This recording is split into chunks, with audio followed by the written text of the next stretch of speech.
তিন ম্যাচের টি-20 সিরিজের প্রথম ম্যাচে আজ শারজাতে আফগানিস্তানের বিপক্ষে মাঠে নামবে বাংলাদেশ। এশিয়া কাপের গুরুত্বপূর্ণ ম্যাচে আফগানিস্তানকে হারানোর কয়েকদিনের মধ্যে আবারও সেই একই প্রতিপক্ষের মুখোমুখি হচ্ছে টাইগাররা। রাত ৯টায় শুরু হবে ম্যাচ।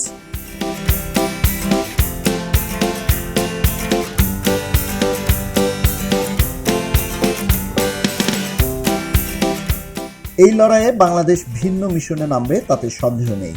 মুখোমুখি লড়াইয়ে আফগানরা বাংলাদেশের চেয়ে একটু এগিয়ে। এখন পর্যন্ত মুখোমুখি হওয়া ১৩টি টি-20 ম্যাচের মধ্যে আফগানিস্তান জিতেছে ৭টিতে আর বাংলাদেশ জিতেছে ৬টি ম্যাচ। তবে শেষ ৪ টি-20তে বাংলাদেশের ফলাফল একচেটিয়া। আফগানিস্তানের বিপক্ষে মাত্র একবার হেরেছে বাংলাদেশ। সর্বশেষ দ্বিপাক্ষিক টি-20 সিরিজেও আফগানিস্তানকে সিলেটে হোয়াইট ওয়াশ করেছিল বাংলাদেশ।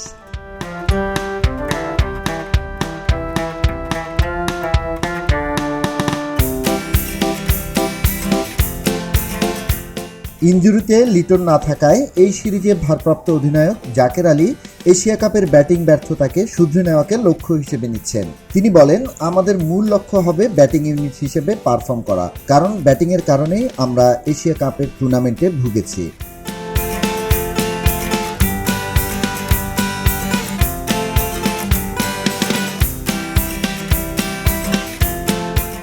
টি-20 সিরিজের বাকি ২ ম্যাচ অনুষ্ঠিত হবে ৩ ও ৫ অক্টোবর শারজা ক্রিকেট স্টেডিয়ামে। এরপর আবুধাবিতে ৮, ১১ ও ১৪ অক্টোবর ৩ ম্যাচের ওয়ানডে সিরিজ খেলবে বাংলাদেশ ও আফগানিস্তান।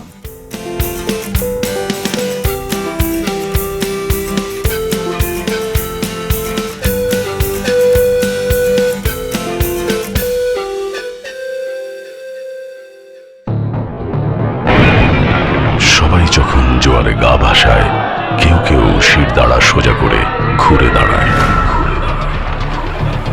সময় যেখানে প্রতিনিয়ত হার মেনে নিতে শেখায়, কেউ কেউ চ্যালেঞ্জ ছুড়ে দেয়।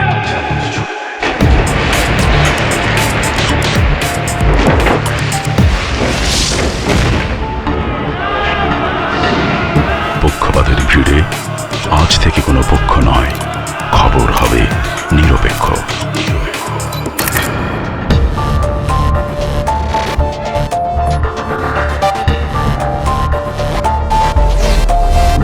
তথ্যবাদ, খবর হবে নিখাত। ভেঙে গুজবের শিক, খবর হবে নির্ভীক। মুক্ত চিন্তার স্বাধীন দৈনিক খবরের কাগজ। এখন খবর হবে নিখাত, নির্ভীক, নিরপেক্ষ।